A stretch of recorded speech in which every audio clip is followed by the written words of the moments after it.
तर हर्षद पाटील, अरे कस काय झाली आपली तूर आता? तूर मूग शेती कशी झाली? तर मंडळी तुम्ही पाहू शकता आमच्या हर्षदची तुरीचं पीक आणि मुगाचं पीक कसं झालेलं आहे.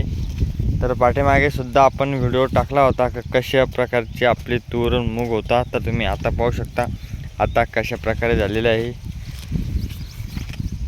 तर हर्षदनं सुद्धा याच्या शेतामध्ये काम केलं होतं. तर तुम्ही पाहू शकता आता कशी शेती दिसती. मग शेंगा कधी लागणार आहे हर्षद? शेंगा कधी लागणार आहे? उद्याच? अरे बाबा लवकर लागेल मग. हो का? तर मंडळी इकडे सुद्धा पाहू शकता मेथीची भाजी भेंडी पिकाची लागवड केलेली आहे. आणि आपल्या हर्षद शेती कशी वाटली कमेंटमध्ये जरूर कळवा. जर आपण आपल्या शेतकरी मुलगा हर्षद चॅनलवर आला असाल तर आपल्या ह्या चॅनलला सबस्क्राईबसुद्धा करा. कारण आम्ही जे आपल्यासाठी व्हिडिओ घेऊन येत असतो ते तुम्हाला पाहता येईल.